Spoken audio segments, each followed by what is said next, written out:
Terrific idea for a wedding portrait, Joe. I wish I could use the dress for the ceremony. Great place, pal. Didn't I tell you? Real Western atmosphere. He's kidding. Deep in his heart, he knows that real ghost towns don't sell frozen yogurt. Joe, come out with us next time we camp out in the desert. I think you'll like it. You gotta be kidding. No. All those bugs, the curly things, forget it. Oh, wow. Come on, Trigger. You know, I've never understood your obsession with the Old West, all this cowboy business. Well, I'm from Burbank. Sam, I'm from Burbank. How come I turned out to be James Cagney and you ended up the Cisco Kid? You expect a joke, but I'll give you a serious answer. I think it has something to do with going back to a time when you could tell the good guys from the bad guys. And when you counted on tomorrow being better than today. Oh.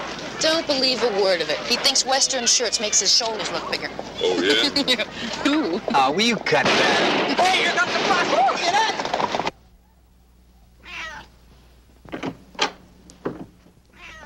Shane, didn't I let you out when we left? Listen, I'll heat the pizza. You guys clear the table, okay? Just because Joe's here, I guess we'll have to eat off plates. This technical stuff yours? Nope. When I come to L.A. for the weekend, I try to leave the job at Tucor behind me. Looks like Carol's got a paper due. Effectiveness study of low-level radiation testing. That's my darling. Aha! Okay. There you go. Come on. Isn't this great? You're a successful chemical engineer. I'm doing what I always dreamed of doing. You've got this terrific woman you're marrying. I'm still maintaining my high standards. What a life. Joe? I'm scared out of my skull. About what? I don't know. Maybe it's just working in the nuclear industry. It doesn't take much to get a guy edgy. But at my plant, I've picked up on carelessness, sloppy work.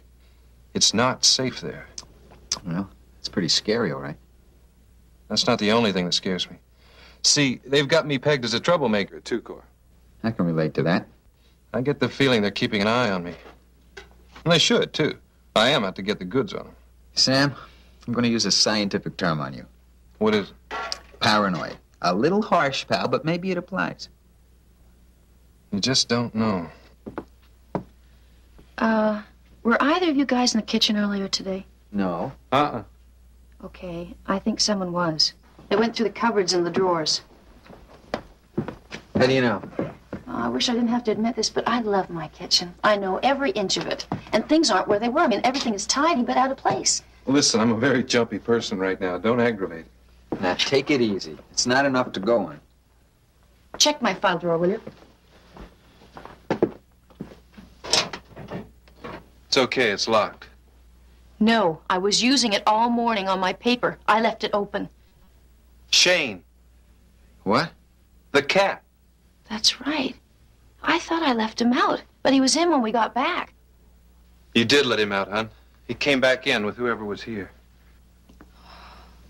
Now, I almost wish they'd ransacked the place. This is so spooky. I mean, it's neater than when I left it. Listen, it could be nothing. Could be just a burglary. Don't they take things in a burglary? Oh, wow.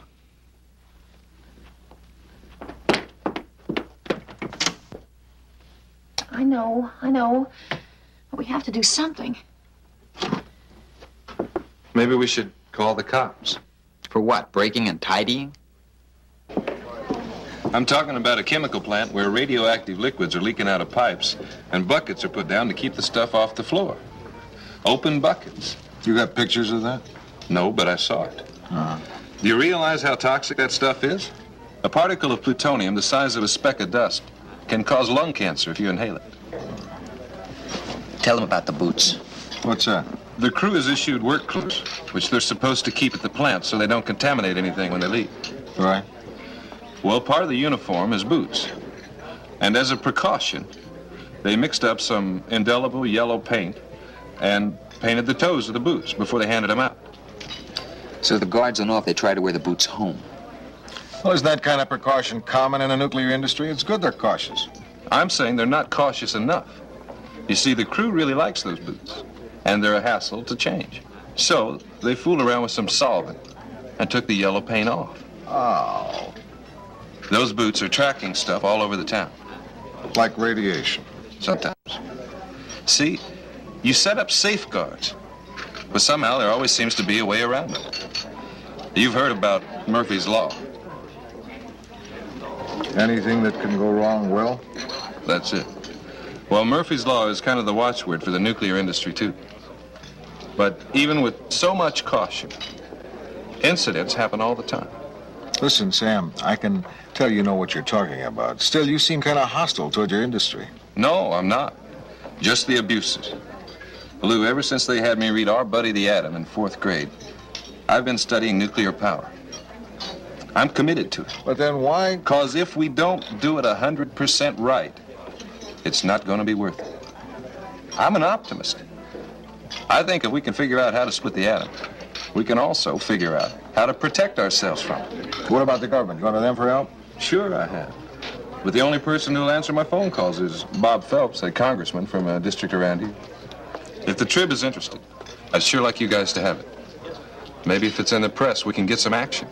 Are we interested, Lou? We have some evidence we are. You mean like company records? Yeah, records, interoffice memos, photographs. Something tangible for the charges we're going to make. You think you can try to get that for us? You bet. How much time have I got? Take all the time you need. I have a feeling this is one story that isn't going to go away. I didn't even get to tell him most of it. Joe's editor just said, get going. He wants evidence. Maybe now we'll get somewhere. Vitamin C? Yeah, right. I hate leaving you here alone. Don't worry about me. Whoever broke in is going to be following you all the way back to Las Tunas. Yeah, right. Me and my shadow. Maybe we'll finally get to the point where we can carpool. Very funny. Well, it is a terrible waste of gas. As a member of the energy industry, I kind of feel an obligation. This is not a million laughs, huh? What happens when the story breaks? You're going to get fired, you know. I didn't even think of it before. Of course, with my background and all, the years of study, it shouldn't be too hard to find something. Gunslinger. Cattle rustler. What the heck? Robber baron. You'll love me in mutton chops. I'll even love you if you decide against taking on that entire company on your own. Not a chance. This is going to be good. Sam, don't go. Man's got to do what he's got to do. Carol, don't worry.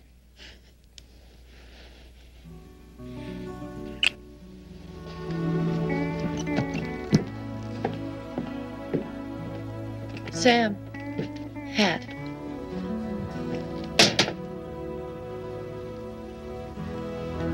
So long, man. Hope you don't mind Rossi giving Sam Beecher your private number. He's spooked about people listening in. That's why it's a private number. Hey, listen, are you sure about this fella's credentials? I mean, I don't want us being shills, you know, for the anti-nuclear people. As far as I can tell, the kid's really committed to nuclear energy. He's just interested in safe conditions where he works. Am I late?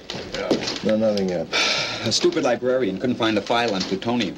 Turns out he had it under platinum. Charles Hill. Hello, Mr. Hume. This is Sam Beecher. Is Joe Rossi there? Yeah, Mr. Beecher.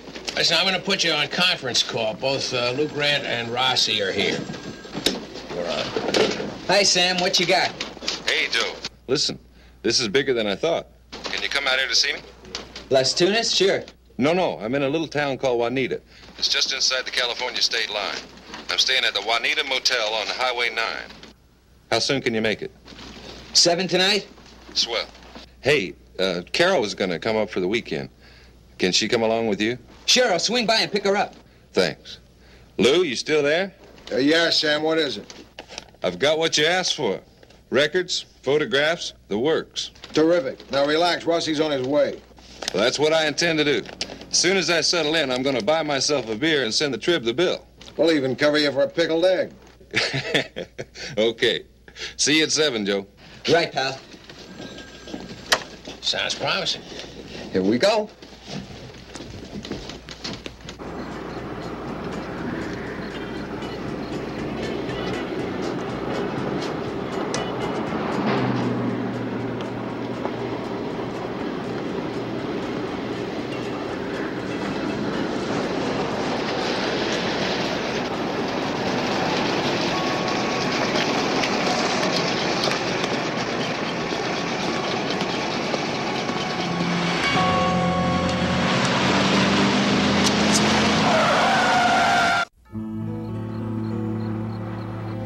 Thank you. Nada. Not even married yet, and I'm checking the bars for it. Give me the next one. Okay. Wendell's Bar and Grill. 645. Look, why don't we just call the cops?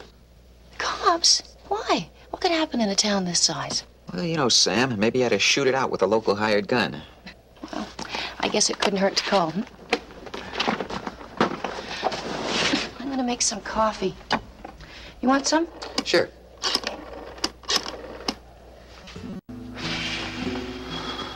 Hello, officer. My name's Joe Rossi. Look, we've been waiting for a friend, and he's very late, and we thought maybe you could tell us if there had been any accidents or anything in the past few hours. If he's in the drunk tank, I don't want to know. Well, if I give you his name, would you confirm it? Sam Beecher. He's from Las Tunas. What kind of accident? Okay, right away. I hope they didn't give him any medication. Where is it? Sam's allergic to penicillin, you know, and he never wears that little ID bracelet I gave him.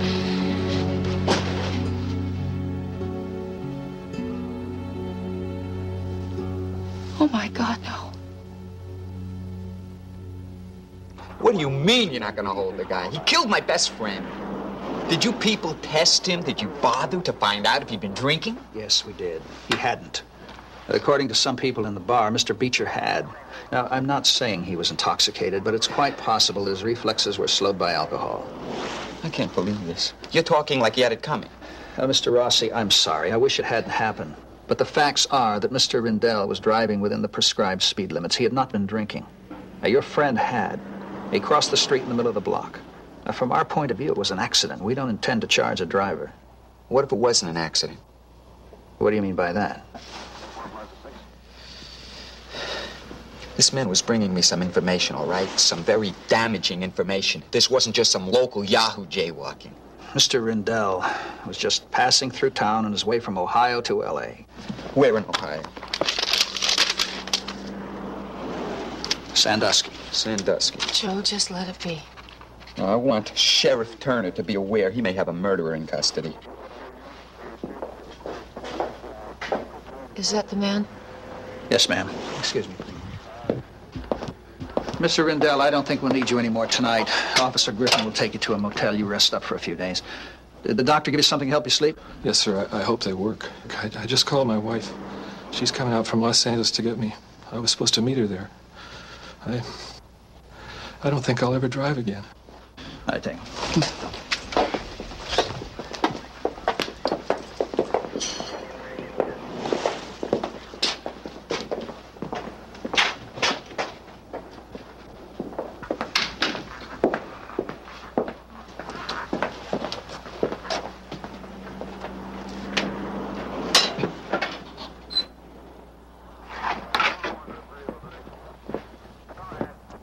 These are Sam's things.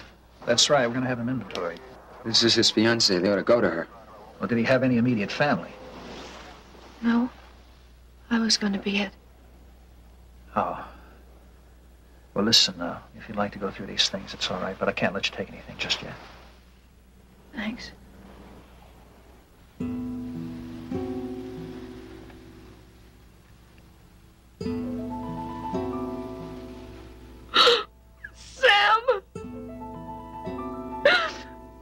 I don't think I'm going to be able to take this. Come on, miss. I live right next door. My wife will stay with you. She'll be all right. Why does this have to happen? It's okay. You just let her out.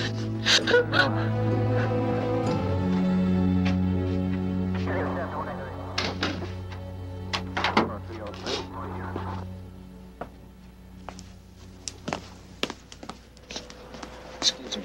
Yes. I'm a reporter for the Los Angeles Tribune. Can I ask a few questions?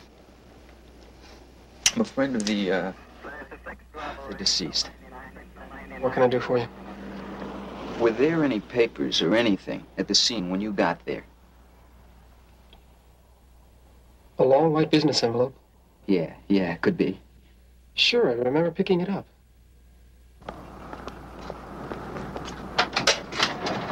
I know, I put it in here. Just a regular white envelope, right? I don't know. Sam didn't tell me. Where is it? Could you have dropped it when you moved him into the hospital? Who knows? We're gonna hurt trying to save a guy's life. I know, I put it in here. Well, it's gone now. Rossi, I'm not pulling you off for good, but you're not in any shape to be working. No way, Lou. I've got to find those papers. Let me send someone down to work on it for the next few days. If you do that, Lou, I'll quit. So help me. I'll do this work freelance if I have to. I mean it, Lou. Please. Okay. At least we can help you on this end. What do you need? Can somebody do some checking on the guy who hit Sam? His name's Howard Rindell. R-I-N-D-E-L-L. Ohio license number YL38B6. Says he's from Sandusky. First thing in the morning. What else? Nothing tonight. Lou? Yeah. I feel like I've got a hole in my chest, about 12 inches around. Oh, Joe. I know. I'm sorry. Get some sleep. Thank you, Lou. I will. Okay. Good night.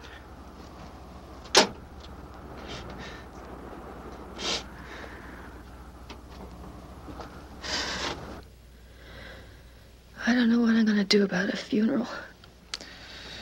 Yeah. You know, he used to tell me that he wanted to lie on the crest of a hill under a Joshua tree. How am I going to do that? His folks are buried in Glendale.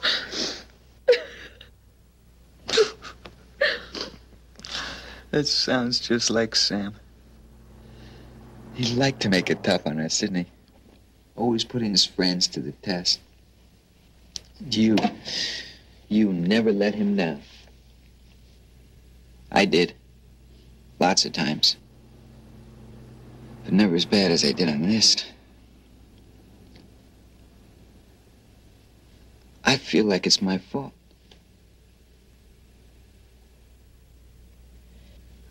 I brought him into my editor. We sent him back there.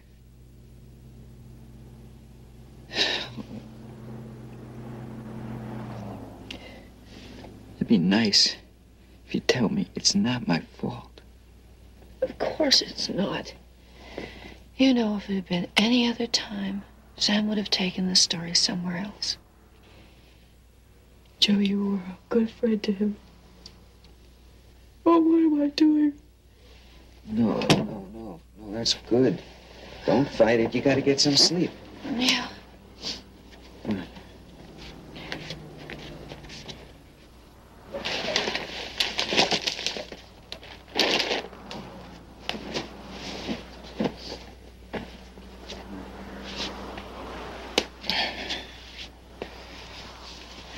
Go. And the other. All right.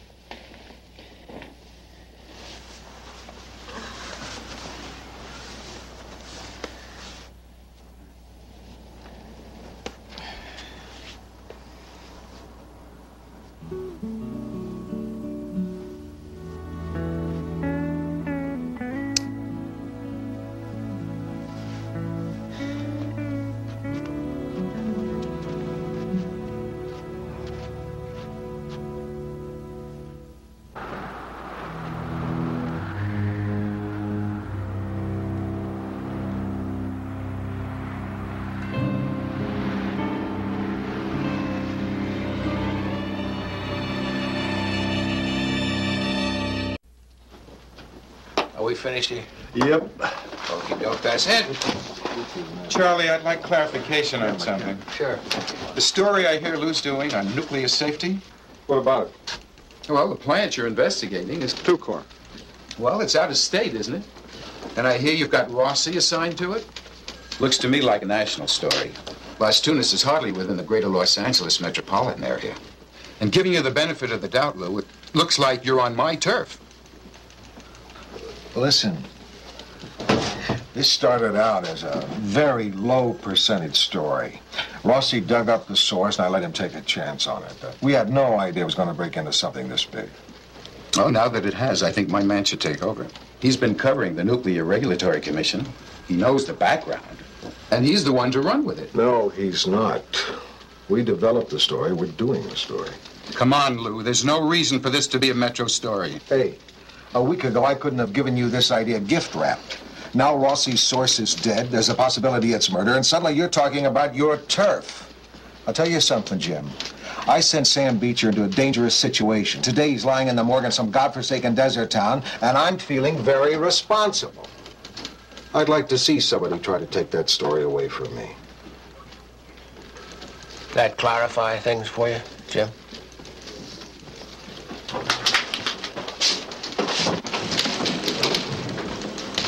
Lou?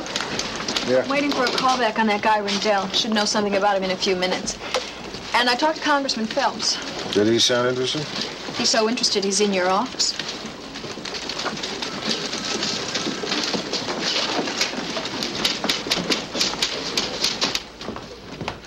Congressman Phelps. Please, Bob. Good to see you again. Yeah, Lou, when was the last time? That day the Vikings beat the Rams. In all that rain and mud. What a beautiful day. I keep forgetting you're from Minnesota. Glad you stopped by. Sit down, sit down. Did you know Sam Beecher? Only on the phone. I was very impressed with him. What happened there? We don't know yet. Looked like an accident, but maybe not. He made a lot of enemies lately. Yeah? At Tucor? He didn't tell me. What did he tell you? He outlined conditions at the plant, things he said were unsafe. Why'd he pick you? I suppose because I'm in the House Occupational Safety Subcommittee. Ah, looks like you've got a hot issue to work with. All these issues are hot. We just don't know enough about the long-term effects of a lot of these chemicals we're making. Not only the radioactive stuff. Look how long it took us to understand the dangers of working with asbestos. Or lead. Exactly. And Tucor. Talking deep background, okay? Okay. We've been trying to nail Tucor for some time. Not easy. You mean that? You've got the weight of the federal government behind you. Yes. Got the weight of the federal government behind me, in front of me, and on top of me. Yeah, I know that feeling. And don't forget the nuclear lobby. They pack a lot of clout around Washington. So I've heard. Let's work together on this. Keep me informed on the Beecher thing. Tell me anything you feel you can. Meanwhile, I'll get my office looking into it independently. That's good to hear. Thanks for coming by. So long. So long, Bob. Thank you. Got the information on Rendell. Oh, what'd you find out? He's from Ohio, all right. Sandusky. Works as a security guard for Continental Shoreline, What's that? a tiny company that makes oceanographic equipment. Nothing there, then. Except I traced it through 2 holding companies, a couple of false fronts. And guess what? It's a subsidiary of Tucor.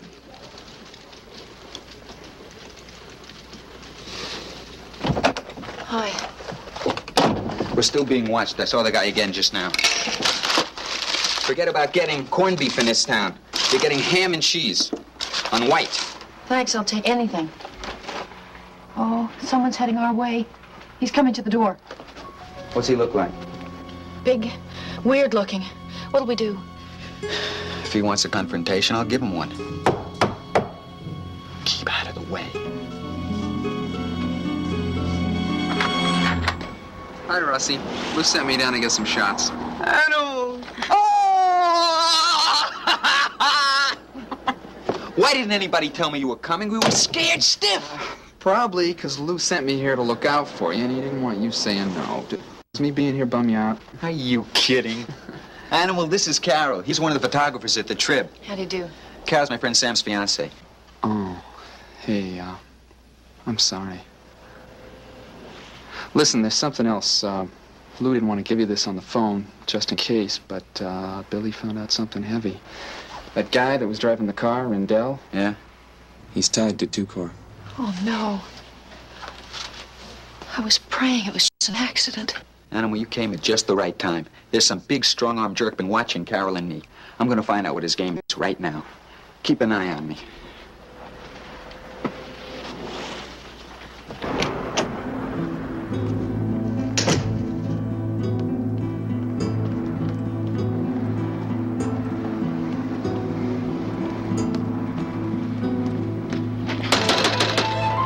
Whoever it is you're talking to, I'm getting sick and tired of this harassment. I'll have to call you back. Something just came up. Did you hear me? You know, it's all right. I'm okay. I'll call you back later. Listen, Buster, you're not calling anybody for a while. You must think the press is pretty gutless trying to scare us off this way. I figured you was a reporter. Well, you figured right, and I'll tell you something else. I don't care what you try or how frightened I am, you're not getting me off this story. No, listen. I work for Tuco. I thought so. Who are you talking to just now? My wife. Your wife? Yeah, she's worried about me because I want to help you. Well, you have a funny way of doing it. I'm scared to death here. Why were you hanging around? Why didn't you just come up to me? Well, I wasn't sure about you. I wanted to make sure which side you're on. Who are you? No, there's no way I'm going to tell you that. I want to keep my job. Well, let's go someplace private. No, we may be watched. Come on. And don't ask me what my name is, because I'm not going to tell you. And if you happen to find out, I'm going to say I never spoke to you. Okay, what have you got for me? I've been working at Dupla, and ever since it was built 10 years ago. I was there when the accident happened. What accident? 6 years ago. That's what Sam was looking into. Check out the medical history of the employees. People are dead. Check it out. Listen, what kind of accident was it? Check it out. You'll see.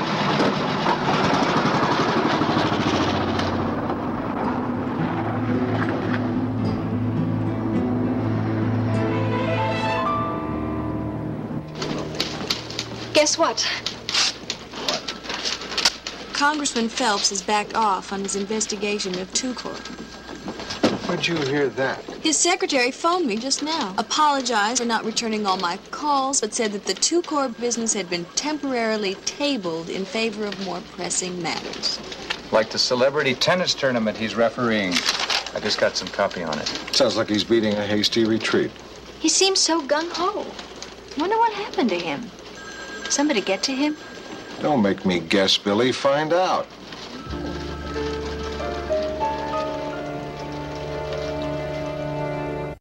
How come you stayed here in Las Tunas after your husband died? Tucor saved us, Mr. Rossi. We had 4 little kids. Heather was just a baby then. And after Alan died, we almost lost the house. That was back in August of '72, right? Yeah. Right at the hottest time of the year. Do you remember an accident at Tucor earlier that year? Oh, do I remember? I could give you the date. Alan said it was nothing to worry about.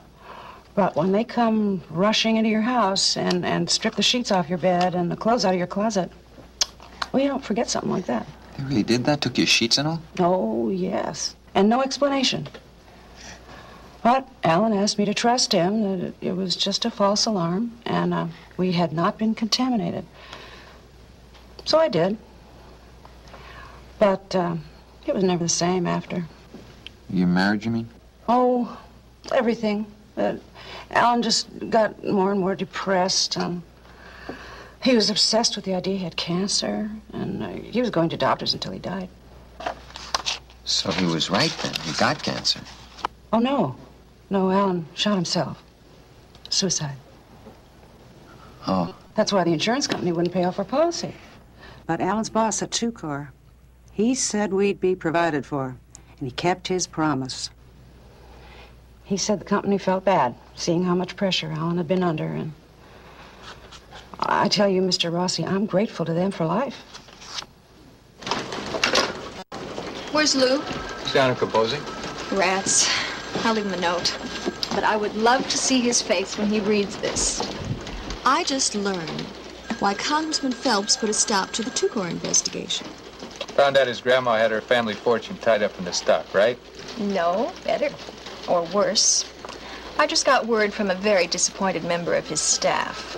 He says the congressman got mixed up with a $50 hooker who had a tape recorder and enough business sense to use it. Tucor's got the tape. Uh-huh. Or a friend of theirs in Washington does. So now Phelps is worried about his own occupational safety for a change. Boy, oh boy. The guy falls victim to the oldest trick in the book. How could he be so dumb? Poor bugger. Billy. Yeah. It's not funny. Oh, sure, I know that. I didn't mean it. Art, I'm sorry. All right.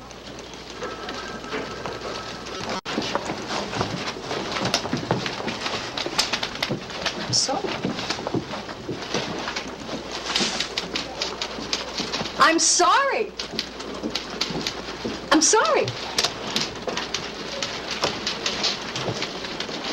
I wasn't with Two-Court at the time of the incident you mentioned, Mr. Rossi, but I've pulled the files. Just exactly what happened? As I understand it, there was some leakage of radioactive materials and certain low-level contamination of some employees. But you must know that great pains were taken to ensure that the contamination spread no further. Isn't it true that 3 of your workers died of cancer after that accident? That's not statistically abnormal. Does it surprise you to learn that the people who work here are susceptible to the same diseases as everyone else? You know, one of these men had lung cancer. Heavy smoker. And one had cancer of the pancreas, the other cancer of the liver. Well, I'm afraid that's just not unusual.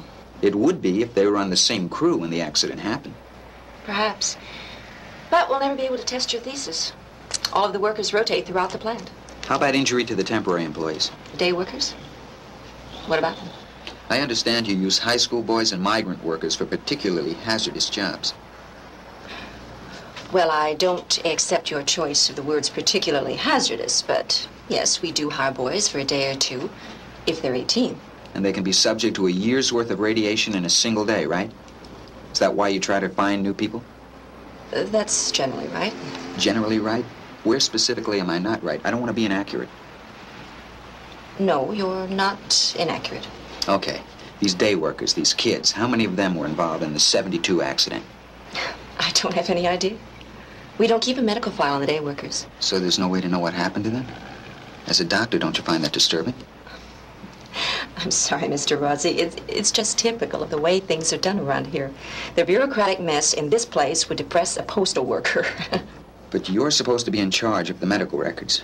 And I don't have the budget or the staff to handle things any differently. But we are talking about the lives of people at Two-Court. Mr. Rossi, I know you're upset. You knew Sam Beecher. You think he was murdered. This is a small town. Word gets around. Off the record, you want my opinion of what happened? Yes. Nobody at Two-Court had Sam Beecher killed. Listen, I know these people. And nobody around here would have that much initiative. I got the next bill. Right. I've been working for Two-Court 8 years. I've seen some goose, and there's nothing wrong with me. That's not what Mary Lou says. Remember when I left my gloves in here that night? And we had to sneak in at 4 in the morning to get them back before work the next day. You mean you contaminated this place with radiation? Oh, I don't think we did any real harm. Of course, the chili in here has never been quite the same since. Yeah, it's better. I can hardly wait till they turn out the lights and the waitress glows in the dark. You didn't tell the owner about the gloves? Are you kidding? We like that guy. He could have really put a dent in his business. Anybody mind if I take a few pictures? You bet your life we do.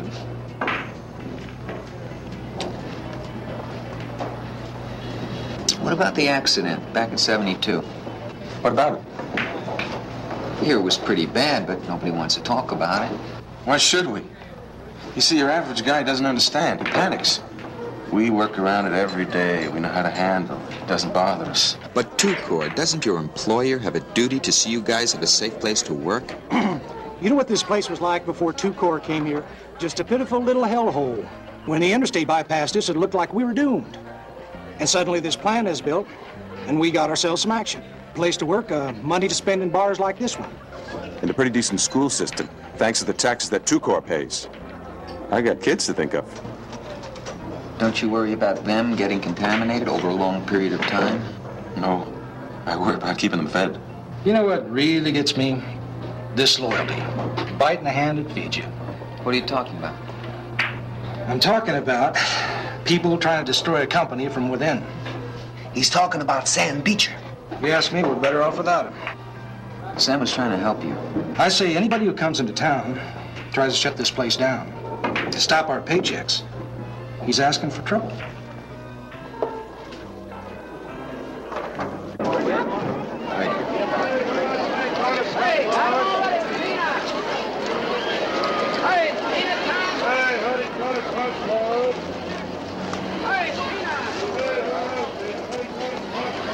Hi, Bob. Lou, hi. Some game, huh? Yeah, that's why we're both out here with 3 minutes left and a half. Don't you love a coach that goes into a stall after 10 minutes of play? Yeah. Billy says you've decided against investigating 2 Corps. Well, I'm glad we ran into each other. Billy is wrong. We did investigate the Sam Beecher business. What'd you find out? Well, it seems as though the kid was kind of a whiner. He never got as high up in the company as he wanted. He realized it was dead-ended, so he took it out on 2 Corps. You know what it's like. Sure, it happens all the time. What'd you find out about his allegations? Safety problems? Yeah, you checked out his complaints anyway, didn't you? Lou considered the source. Now, if we'd have heard from a grievance committee at the plant or something, that's another story. But one disgruntled employee? Especially one who's dead. That's out of line. No, it's not. I'll tell you, Bob, one of my reporters picked up on your problem with the strange bedfellow. Oh? As a matter of fact, when we get some people willing to talk on the record about it, it'll make a real nice sidebar to our story on 2 Corps. Blackmail is always a grabber. Listen, Lou, don't use a little blackmail of your own. It's a lot more complicated than that. I believe you. That's why you're getting all this lead time to think about your response to the charges before we run it. Enjoy the game.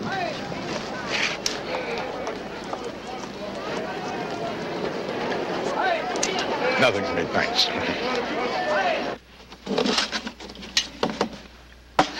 Well, that's the last of the stuff from Sam's apartment. I guess he just wasn't keeping any 2 Corps stuff at home. Either that or someone got to it before we did. Hey. What is this? Oh, it's a Geiger counter. Sam got it for high school graduation. Oh, I remember. I got this watch with a radium dial, and we played with both of them all day. 2 of us would go out in the desert, take it with us looking for uranium.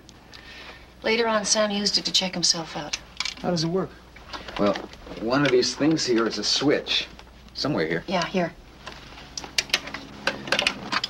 I don't know if this thing's still working, but if it is, and there's anything radioactive around, you just flip the switch and... That can't be.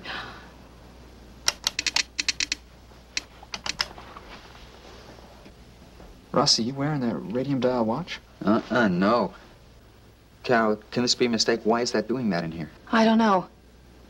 Let's see what's setting it off.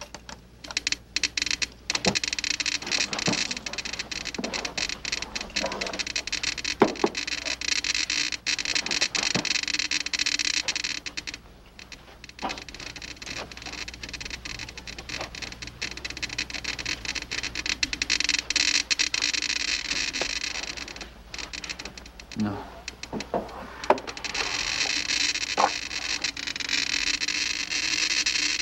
My clothes. I bet it's the same in my room. What are we gonna do? Somebody wants us out of here. And we're going to accommodate them. But first, we're going to use an outside phone to call the cops. And I'm going to call Lou. Okay. Tell them to warn a hospital in L.A. that 3 possible cases of radiation contamination are on their way in. All right. And don't touch anything. Shouldn't we go to a local hospital? After all this, let's just get out of here while we can. Don't touch it. Come here, bend down. Go ahead. Go ahead. Calling Dr. Newman, please. Dr. Newman, please report to pediatrics. Lou, How are you? and thanks for the clothes. Sure, my mother didn't help you pick these out. I had to guess on the size. How'd I do? Pretty good. The tie was a joke, right? Uh-huh. So were the suspenders. Well, yeah. I like them. Which room's Rossi in? That one. Lou, Rossi's pretty depressed. I know. Hi. You got a clean bill of health, isn't that great?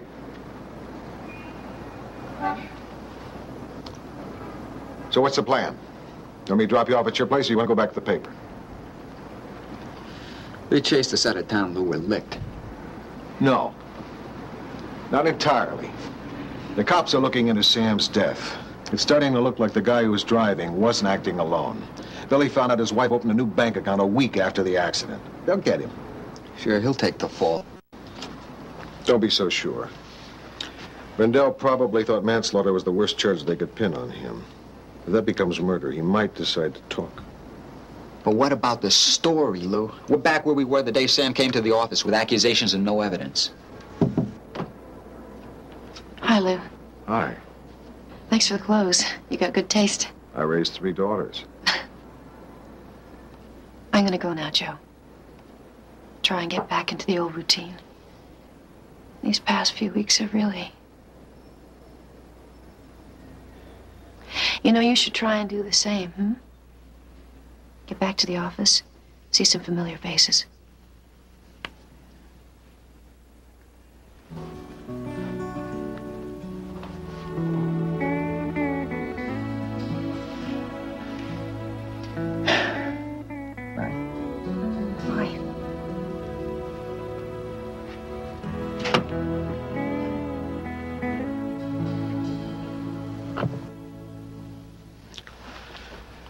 Listen, Joe, at least we know there's a story here.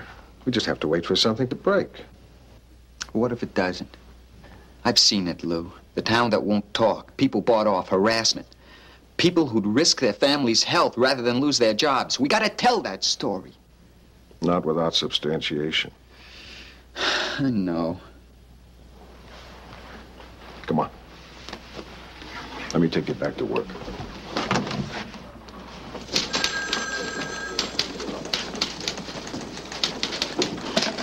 Hi, Rossi.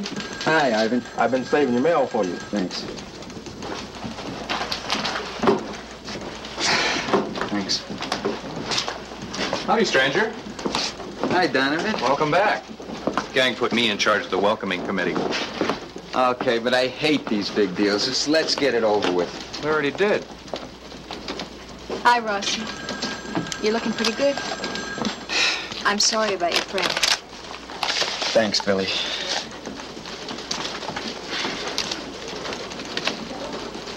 What is this? Huh? This is Sam's handwriting. Lou? Lou? It's postmarked the 18th. That was the day. I know. Where is it? It's from Sam.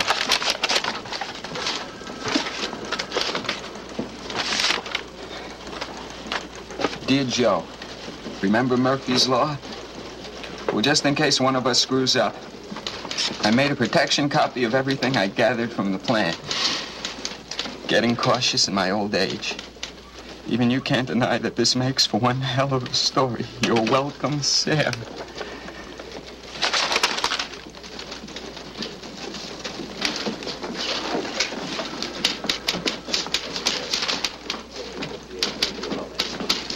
In 1972, the accidental leakage of highly radioactive materials at the Two-Core Corporation's Las Tunas facility led to the exposure of hundreds of plant workers who received insufficient treatment and the subsequent death of 4 employees.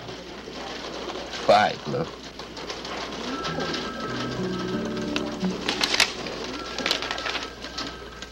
Write your story.